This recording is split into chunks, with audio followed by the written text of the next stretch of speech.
All right, everybody, we're going to do another CIRF report, and this one is the one you've been waiting for those of you who have been wanting the motivation and energy to get stuff done. This is the week, and we still do have that ego journey that we talked about last time. We have some squares with Mercury and Mars. Let me skip to the summary slide so that we can go ahead and talk about the astrology. Yeah, you know, the ego journey from last week is continuing, but it's kind of the end. Those doors are closing. It's culminating in a new moon and a new cycle. And so that ego journey is kind of morphing more into maybe protection mode as we get into or protection and nurturing and mothering. It's a new moon in Cancer. And so we have all that going on with a bunch of other stuff. Let's leave it at that. It's a lot of yang. It's a lot of doing. There's some conflict in there, but there's a lot of determination, which is exactly what the I-Ching is saying. And the epitome of determination in the astrology is Capricorn, and to be able to climb and get goals done and all that stuff. Well, Saturn rules Capricorn and is retrograded back into Capricorn. So we do have all that determination in the astrology, but I think it's coming from, if you put that determination to work, according to the astrology, I think it's going to be more of a Cancer. So desire to protect, to nurture, desire to fortify. How about that? And then in the green here, as you'll see, the Dreambot is a little bit more day residue from the death penalty thing, I think, coming back online. And so, yeah, there's not a lot of overlap there. It's kind of like the outlier, but there's a lot of surprise in there. So let's go ahead and get to that. Let's do that first, knock that out, and we can get to the all-important astrology and then the solution side. Solution is the main thing here that you want to grab from a CIRF report. I'm going to show you where the energies are coming from. We're going to triangulate to find out what the strongest energy is or the strongest influence is. And then I'll show you what the solution is from triangulating various technologies. And so you can get a good idea for what behaviors will maximize this energy. We'll do that next.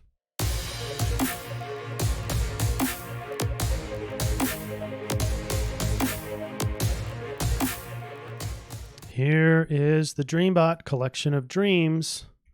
And this is what everyone's dreaming about. Died. That's the very first word. Died. Oh, wonderful. And then charge, heads, staircase, extremely, place, watch, past, pit, huge, faster, John, as in the crapper, John, going to take a crap, feelings, and pet or pit.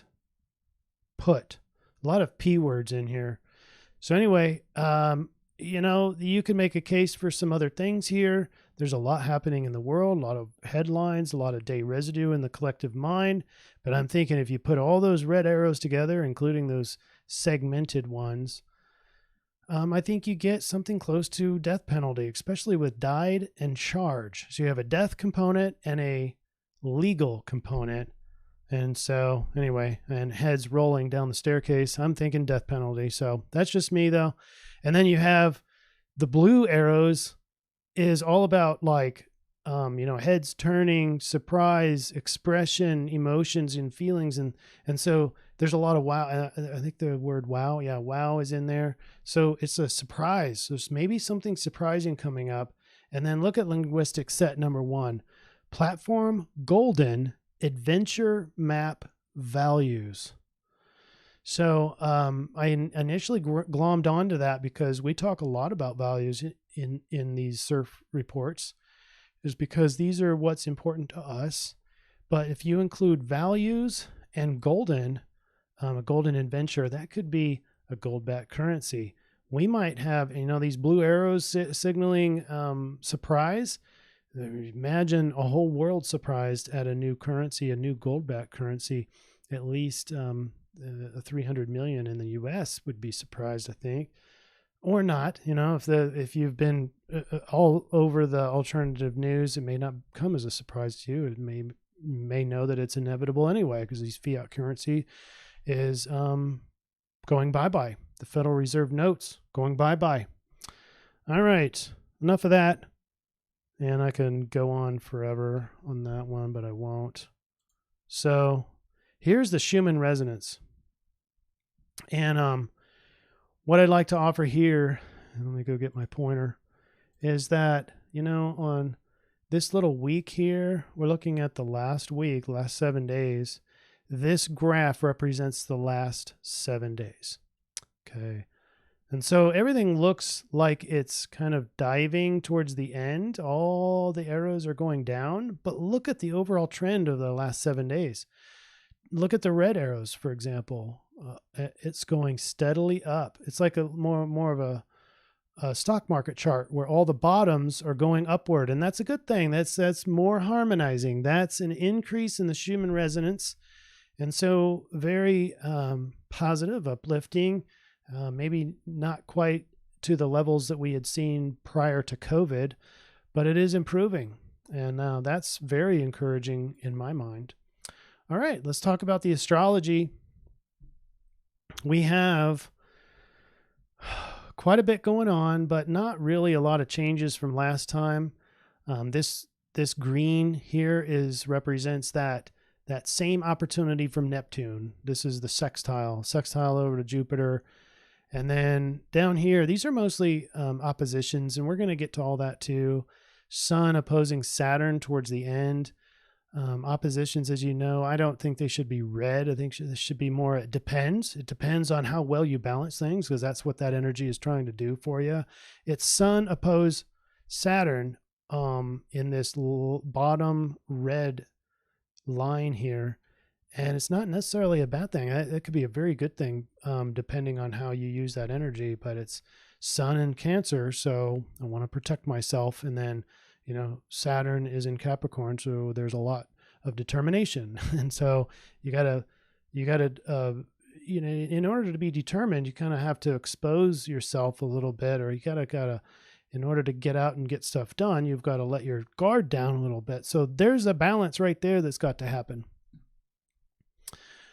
All right. So Thursday, as I mentioned before, the ego journey continues. So you've got Sun in Cancer opposing Jupiter, Pluto, Saturn. This is all in Capricorn, so a lot of determination. And that opposition asks you to balance. And so in that balancing act, you are on a new journey. And then that'll be exacerbated when the moon gets over to the Sun for a new moon. And also you've got this Neptune sextile into the grouping. And so sextile represents opportunities here. Opportunities for what? Well, dreaming a new, or dreaming something about this gaggle of entities, Jupiter, Pluto, and Saturn. So what? A transformative, expansive governance, a positive change in the structure, the underlying structure of our existence, that kind of thing. So it could be huge, and it could be an opportunity. It's like with this trine here completes the journey, because the Sun has easy energy over to Neptune, and that's temporary. Keep that in mind. This is kind of the last day of Thursday, and continuing into the weekend, you still have this opposition energy and the sextiles, but you lose the trine, and Neptune starts to gain, I think, another square or 2 squares. See here, this is on Friday. You have Neptune now with a waning trine over to the Sun, so that's waning off. And then you've got the moon and Venus together, conjunct, squaring off to Neptune. And so the most like Neptune's going to be the moon. So they're the gods of the underworld, or the water and the nurturing and the emotions and all that stuff. And so these are conflicted. So you got your dreams are conflicted with your emotions. You've got finances kind of creating some obstacles for you, or at least dreaming about finance, dreaming about harmony, dreaming about your outward beauty and the way that the world sees you. All that's going to be conflicted with what you're imagining and what Neptune is showing you. So that could be really tricky. I think you'd stay with more of the opportunities of what I mentioned before with this grouping of 3 is your better bet. Then on Saturday into the weekend, what we add is Mercury. It seems like the moon is dragging around a square, it's like it's like handing off squares to these planets. Mercury conjunct moon, squared off now to Mars in Aries. So very on fire, very determined, very capable of getting stuff done, but it's conflicted with what's logical. And then now you've got let's see here. You've got Mercury and moon together. And so that's your emotions and your thoughts together. And that's not necessarily a bad thing. That could be a very positive thing. But in terms of knowing, if you have Mercury and moon together in your natal chart, you have a very special sort of intuition of knowing. It's a both logical and emotional. It's a very unique arrangement. And in this case, it's conflicted with being able to carry it out. So Mars is pushing us forward. But it's your ability to carry out your inner knowing is troubled. It's producing conflict. And so you may know it's going to be another thing to do. So your behaviors are not really going to be associated with this intuition. So just keep that in mind. Intuition on through the weekend is going to be good at knowing, but not very good at carrying out something that you know. Then Sunday is when check this out, the moon is sort of in its final stages of getting to its new moon. So final stages of the old paradigm or the old phase.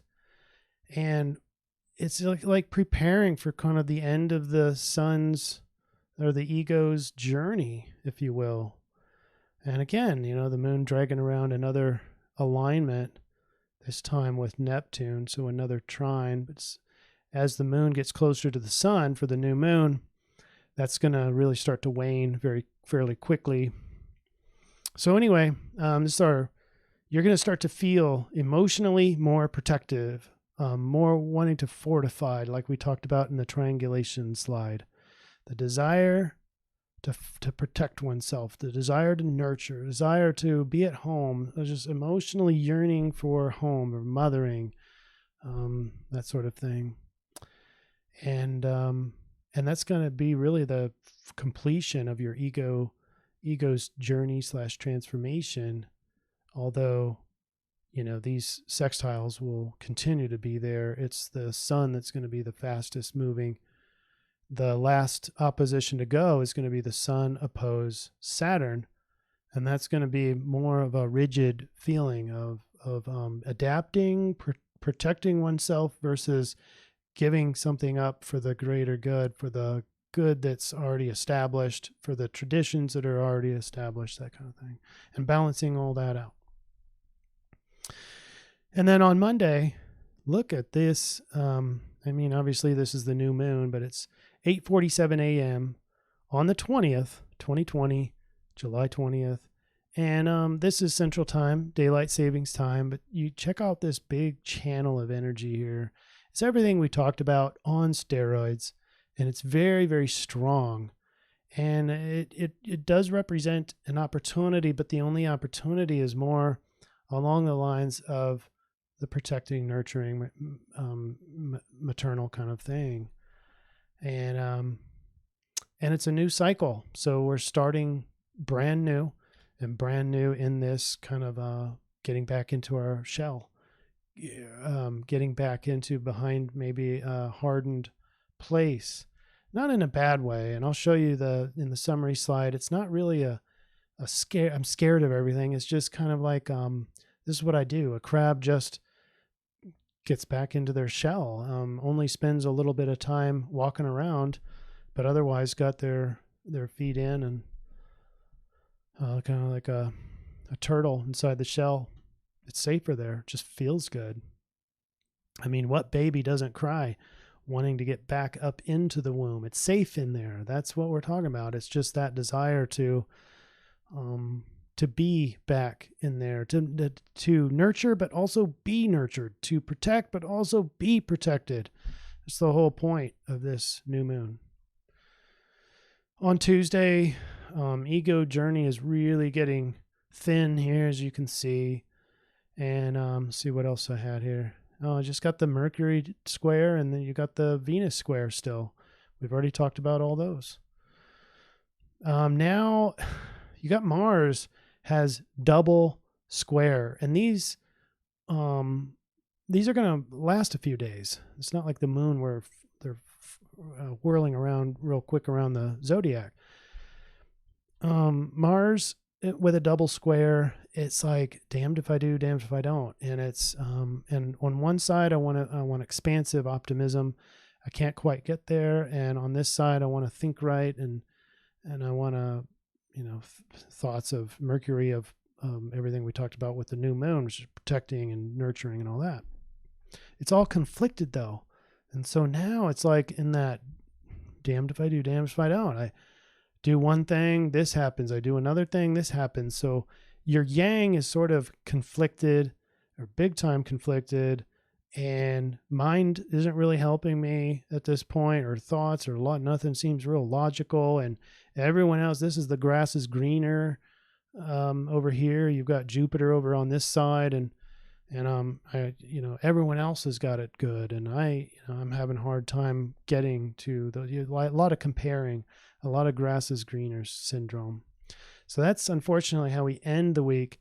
But all in all, it's that overall, it's like that desire to protect oneself, but not in a scary sort of way. I don't think, for some of you probably have a lot of anxiety there associated with the world news, but I think the energy is asking us to just be the nurturer and the being nurtured continuum. All right, let's get into the I-Ching. The I-Ching coins were cast, and we had Hexagram 43, which is lake over heaven, which is translated into joyous over the creative. And when you put that change line in, the lake transforms into, I can't remember, but the heaven stays the same. That's the point, the yang. And so it's very solidified. That's the point. The yang is in the base. It's not going anywhere. And that's what helps us be determined on both the influence and the solution, which we'll talk about later. All right, so in the determination, remember this is the I-Ching form of the influence. Some resolution is pointing to a breakthrough, but decisive action will be necessary. If you diligently hold your ground, warding off negative tendencies or bad influences, goodness will indeed prevail. The persistence of negativity is a factor in human affairs. Just when you think an undesirable element has been uprooted, it or another will pop up again, sprouting through some crack in the pavement of decent society. Be resolute against the forces of negativity, whether in your social or professional life or in your soul. Be certain rules must be followed for your efforts to succeed. All right, and what you saw was line 5. We start with line 1 down at the bottom and move upwards. So line 5 is, listen to this. So we talked about, we looked at the Dreambot was showing like the death penalty thing. And, I find it really coincidental, if we can use that, or synchronistic, how death penalty comes back and legal now, just as all these, high pedophile ring people are being charged and taken in. And there's a lot of them. I mean, there's just news breaking left and right. And so here's listen to line 5. Uprooting corruption in high places is difficult and can only be accomplished by a steady and determined effort. How many people in the Q movement are getting impatient and waiting and waiting? I wish they would just arrest everybody already. Well, this is saying that it is happening, acknowledging that corruption is telling us corruption takes time and determined effort, and the energy of determination is in this week. So we might see a lot of corruption being uprooted. Just as weeds spring back to life after they have been chopped down, corruption tends to reemerge even after initial efforts seem to have worked. Only perseverance can succeed against deeply rooted negative forces. What is that telling us? We have to be persistent. We can't just let these elites do their tweets. There's a lot of indications that people are, high level people are reducing their their social media outputs because they're getting such backlash from the people, like 30,000, that kind of thing. And so perseverance is keep that going. It's working. All right. Solution now. Normally here's I take a break, but we're going to keep on going. We have the I-Ching to report. We have the mandala, the Rave Mandala, which is from the Human Design, that zodiac. We also have the Sidereal Astrology. Let's start here with the I-Ching. So we put the change in and thunder over heaven, which is the arousing. So we turn from lake to heaven, from lake to thunder, and that comes out with great vigor. This is the energy that you all were wanting. Great vigor is the solution. It's congratulations. There is a strength and vigor in this situation like that of a ram that knocks down a fence to free himself from captivity. This points to a time when strong forces come into its own and asserts its power. The solution, guys, is asserting your power. But there's a lot of conditions here, so listen up.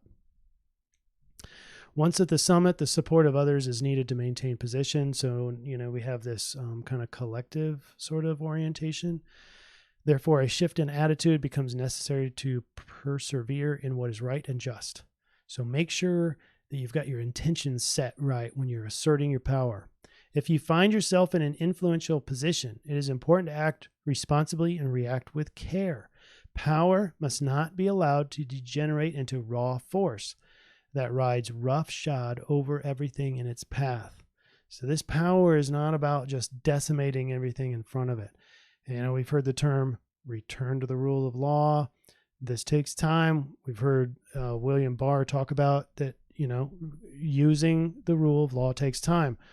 Giselle Maxwell is no bail. She's going to be in jail for another year. This is a great example of this energy at play, but it's slow and methodical. It's not about decimating.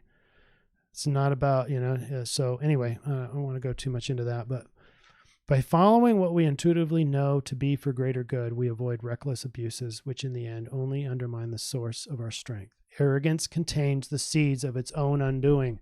So you can't be arrogant with your power this week.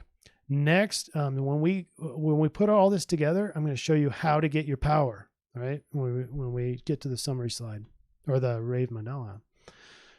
So here's the Sidereal Astrology. And what I mentioned in Capricorn, I mentioned all those planets here because of the determination, but specifically it's Saturn. Saturn in Capricorn is the epitome of determination. So when I took the I-Ching and it said hexagram 43, I think it was determination, I knew it was Saturn. And so I found Saturn in here. That's where the major part of this energy is. It's no coincidence the sun is going to spend more time opposing Saturn than any of these other two planets. So anyway, it's Saturn, and that's the influence. But now we're looking for the Rave Mandala, which goes to 60, hexagram 60, gate 60. And we're also in Sagittarius. I'm going to explain all this later when we triangulate. But first, let's talk about hexagram 60. It is the gate of acceptance. Oh, man, that seems counterproductive, doesn't it? Just to accept everything? Not so much. Listen, this is how we're going to get our power.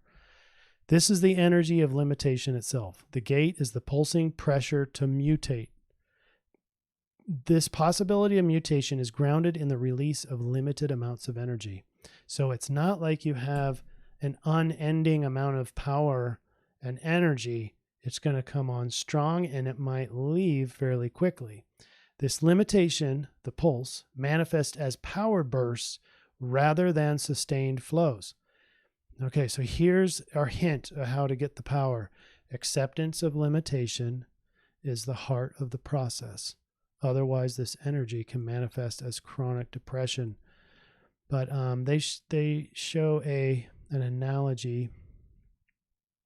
I guess it's somewhere else. So let's see, where do I go now? Oh, we're ready for the summary slide. And here it is. Remember the fortify? This is, it's not a bad thing. I mean, it's enjoyable to be inside of the castle, I would think, for the people who belong there, and they're not prisoners or whatever. But the normal people who live in the castle probably enjoy being in the castle, and it's fortified and it's strong and it's hard to penetrate in there. So that's where we're headed. That's where our desire is, to build that up, and not out of fear, but just out of it, just the Cancer energy. That's what it is. And then, of course, we have the Schumann resonance, which can't really... Oh, let's do this. There we go. Now you can see more of it. Schumann resonance, you can see the red arrow is slightly going upward slightly. That's a really good thing. It's a real positive thing. Then, here is the solution and triangulated. So we have the I-Ching, the solution I-Ching, which is great vigor, persevere in what is right and just. We have the Rave Mandala, remember the gate of acceptance. Inside the space of acceptance comes the most power. And what you're accepting specifically is limitation. You're accepting your own limitation, and in that space comes the sense of power for whatever it is that you're needing to get done. All right. Sidereal Sagittarius is expansive. It's very positive. It's optimistic. It's free. So the part of the solution is to act free, act wise, wide-ranging, but we want to avoid impatience, confrontation, being picky and superficial. All right. Last but not least, the overall triangulation. This is the very center of where all these circles overlap, all these things that we talked about. And here it is. Amazing power is at your disposal. That's the determination.